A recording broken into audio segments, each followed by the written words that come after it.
Hi guys, welcome back to the channel. I know we did an initial review of this Rippa R32 when I first got it.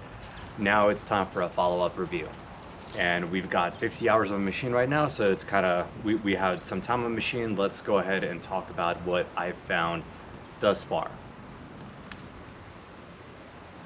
So it turns out, after just 50 hours of a machine, it actually gets worse. How can it get worse than what it already was? So let's talk about that.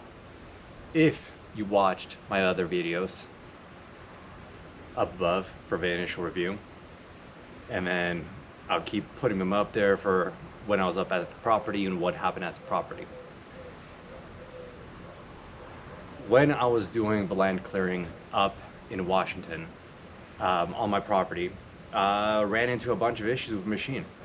Out of the 9 days that we were up at the property doing clearing, 4 days the machine was down because of various issues. So let's go ahead and talk about some of those real quick.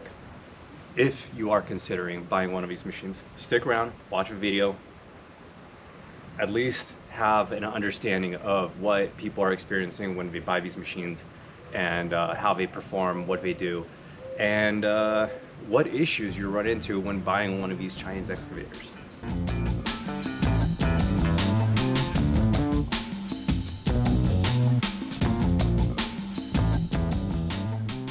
So I want to start with the little things that were mentioned in the initial review. So the paint chipping, the screen being in a location where it interacts with your knee, so it's in the wrong place. The fuel gauge not working, the AC being misaligned. So those are just like right off the bat, factory issues that the machine should have never arrived in that condition to the end user. In addition to that, we also had hydraulic leaks for the drive motors from the valves, the pilot valves. So things that really, you know, if they cared about the quality and actually getting their name out there, these things wouldn't be the way they are. And these were just the issues noted at the initial review. Since then, after putting 50 hours on the machine, like I said, it gets worse. So, second day of operating the machine really was a day and a half in, as we only got there about noon, and then on the second day worked till about 6 o'clock. And at that point, the fitting that runs in the undercarriage to the return of the drive motor, it completely sheared off. Now, there's nothing that can contact it in that undercarriage. What I found was that it was fatigued from being over tightened. On the return fitting, that was a 1/4 inch BSPP to 16 millimeter. While some of them are a little different, I think this one is 1/4 inch BSPP to 14 millimeter. They are adapter fittings that exist on the machine, but they are not a standard product. So if you run into the same issue, or even before you run into the issue, it might be a good idea to buy some of these fittings just to have them on hand, like one spare each, in case something goes bad, because otherwise you're going to be waiting a week or two for the parts to come in. And if you're doing anything out in the field, that's just no good for a machine to be sitting out there. So after we got that fitting replaced and put back together, start running the machine again and run right into the next issue, which is from the factory. It is a known issue that the main O-ring going into the valve body from a pump gets pinched and it leaks. So ran right into that, where from the blown fitting right into the leaking O-ring. Once again, got to make a trek out, got to go get the parts. That's an hour drive each way just to get O-rings to replace that. Got that replaced. You'd think, you know, okay, done with the worst of it. Yeah, probably the worst of it. Still more issues. As we continue to work with the machine, the hydraulic thumb ended up completely twisting. The mounting plate is completely blown off there, where I'm lucky the whole thing didn't just come off.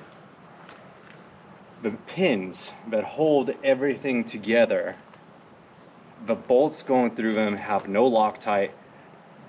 Be a good idea for you guys, if you buy one of these machines, go through all the pins that are not supposed to be removable on a common basis, put some blue Loctite on them, keep them from backing out, and that way it doesn't happen to you where the entire pin shifts out and the front side of a boom arm is just dangling there like it did for me. So just issue after issue after issue with this machine. Next, let's talk about placement. Now, they fixed this to some extent on the newer models, but this dangling off on the side right here, you got it all chewed up from branches. That's no good. That's bad placement. All right, let's talk about supportability from a factory and factory reach back. Don't expect any. I have tried reaching out to the company, no response. I went through a dealer. They initially got a response, but then the company stopped responding to even the dealer. And if you think that, you know, is a good business model, then you're right for this company. But if you expect the machine and you expect it to be able to be serviced and supported by the company that makes it in order to get new parts, replacement parts, unless it's on the parts list, forget about it. And not everything on this machine is on the parts list that you can just be like, I want this part. And the communication back and forth with mistranslation, no, can't do it. Even the dealer, like I said, I reached out through a dealer to try to get some of these overhead lines, and that was just a dead end. So with all of that being said, I would not recommend buying one of these machines. There's other brands out there. Search around, do your research, look at other options. However, we're not just going to leave it right there, as I already bought the machine. I invested the money into it. So let's go ahead and fix it up and make some changes to it in order to make it work for me. The light on the back, the amber warning light, we're going to take that off. The lights on the top, we're going to take those off too. They're no good unless it's like dark. And if you're digging in the dark, you're doing it in an emergency situation. That is not something that I'm going to be doing.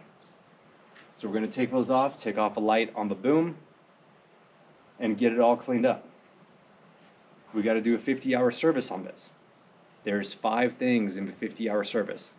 Oil filter, oil fluid, check the fuel for water in the fuel, and check the filter. Really, not much to it.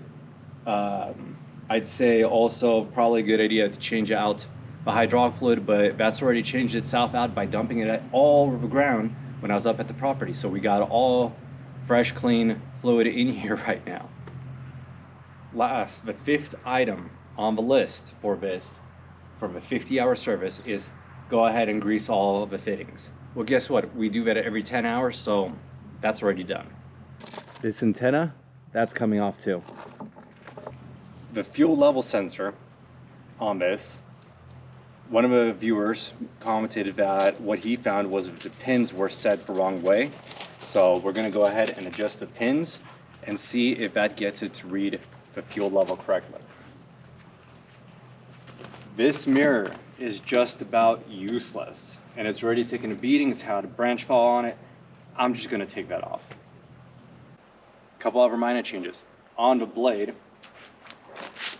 the hold down straps or hold down pass-throughs for chain are not big enough to accommodate the chain required in order to properly hold it down. So I'm going to go ahead and bore those out so that they're the right size. Same on the rear.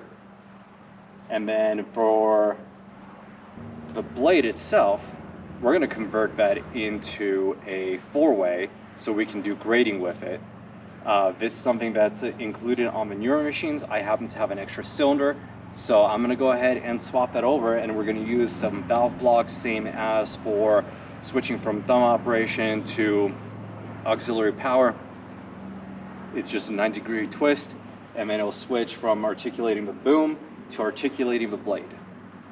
That's an easy fix. Lastly, the hydraulic lines.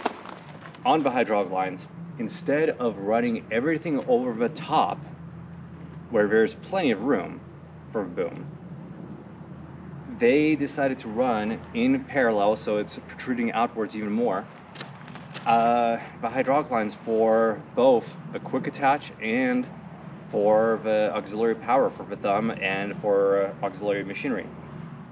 Now, it's not a good spot for it, like I mentioned, it gets caught up on things, but there's plenty of room up on top. So on the newer ones, they took and ran the quick attach down the center and all the way down the front, and then there's none of this protrusion. We're going to go ahead and do that. We're also going to take and move the feed lines for the thumb up to the top, right on the outside here. So it's going to be tucked away. We're going to leave one of these side ones in order to get a case drain added to here, but the other 3 lines are going to get removed off the sides, all relocated to the top. The hydraulic thumb, we got to fix that. What we're going to do is, instead of having it where it widens at the end, we're just going to keep it the same narrow in the middle. We're going to put reinforcement, and we're going to put everything needed in order to keep it from twisting. Additionally, I'm going to cut the attachment plate, and we're going to weld it directly to the boom. So I think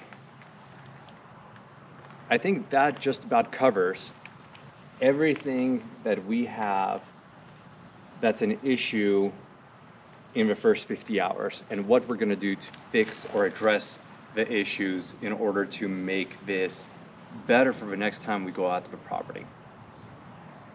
So thanks for watching, and then when we get back on this, it'll be likely oil service, how to do an oil service on one of these machines, and then rolling into doing the other fixes. So thanks for watching. See you guys next time.